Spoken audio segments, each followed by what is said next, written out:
This is Amenhotep IV, son of the 9th pharaoh of Egypt's 18th dynasty. His father was an effective and popular pharaoh, whose diplomatic prowess had led Egypt into an era of prosperity and international influence. However, when Amenhotep himself came to the throne, he wasn't overly interested in the duties of leadership, preferring to devote his time to worshipping a new god called Aten. And that was a problem. Most of Egypt saw Amun, the patron god of Thebes, as their central deity, not to mention it was the rulers of Thebes, who had expelled the foreign kings that had governed Egypt for centuries.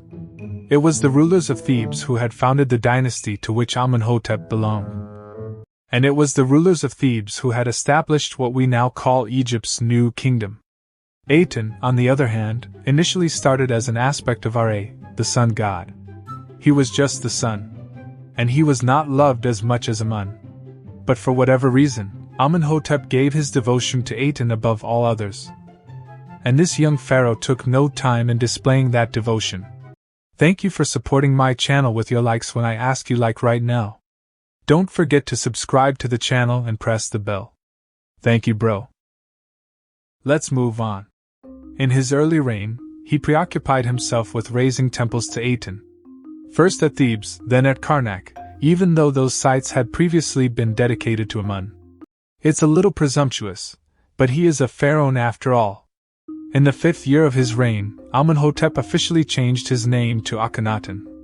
And a month later, proclaimed his intentions to build a new capital city named Amarna, dedicated to Aten. Egypt was a large country with multiple power centers. Thebes in the south was the seat of religious power, and Memphis in the north, the cultural center. Akhenaten wanted to consolidate all of that creative and religious power into his new city.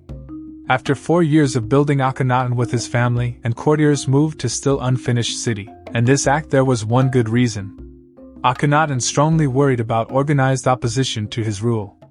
There were a few people who wanted to worship the new god, and the priesthood of Amun had not taken kindly to the encroachment of Akhenaten's monuments to Aten. And fear of these groups spurred his desire to have an Atenist utopia under his complete control. Secure in his new capital, Akhenaten became increasingly despotic. While initially he was lenient towards other gods, eventually he went so far as to declare Aten was not just the supreme god, but the only god. He ordered all mentions of Amun to be scratched out, and references to gods plural changed to gods singular. Even mentions of his original name Amenhotep were all struck out, and eventually, Akhenaten forbade the worship of Amun entirely, closed all of the gods' temples, and diverted their coffers to building his grand capital. During his reign, soldiers patrolled the streets. Citizens took to scratching out the names of rival deities on their possessions, and in his capital, Akhenaten's obsession and hubris only grew. He composed a grand hymn to his patron, positioning Aten as the sole deity and himself as the only intermediary who could speak to the god. Along with this religious oppression came a bizarre new style of art. Traditionally, the pharaoh had always been shown in a compact, rigid style. But statues of Akhenaten show highly exaggerated features. Alongside these personal reliefs were also domestic scenes of Pharaoh and his family. These depict the pharaoh and his family in quaint scenes, often showing motion and activity, whereas Egyptian art up to that point had mostly consisted of motionless characters in strict poses. And of course, the sun disk of Aten was also prominently featured in this new style. Now the reasons for this radical artistic change remain unknown, but this shift seems to have been commissioned by Akhenaten himself. Perhaps this style reflected his attempt to wrest political control from the priesthood, or portray his view of himself as different from other people. Maybe he wanted to show the human body as imperfect in comparison to the glory of Aten, or perhaps the relatable scenes of his family were meant to rally public support. But whatever the reason, it didn't matter much, because over time, Akhenaten's obsession with religious policies damaged the country. He neglected matters of state, losing some foreign territory, all while his building programs drained the economy. Really? Who could imagine that constructing a new capital wasn't cheap? In addition, his plans for consolidating religious, political, and cultural power backfired. Closing the temples to Amun cut off the steady stream of revenue those temples generated for the state, and centralizing power gave his courtiers vast control over Egypt's wealth, leading to unprecedented levels of corruption in his court. And then Akhenaten died, only 17 years after coming to the throne, ruling for less than half of the time of his prosperous father. With Akhenaten's death, the installation of Atenism instantly collapsed. You see, even though people obeyed his decrees mainly out of fear, nobody really gave up the old gods. Ancient Egypt was a civilization characterized by stasis and reluctant change, and nobody was really keen to prop up the revolution of Akhenaten. Even his son Tutankhamun restored Amun as the supreme deity. And the last pharaoh of the dynasty ordered temples to Aten demolished and their stone repurposed.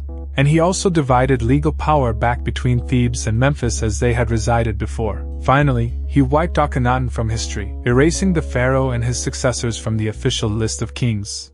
Not including Horemheb himself, of course. All references to Akhenaten were destroyed, much as he himself attempted to do to the old gods decades earlier.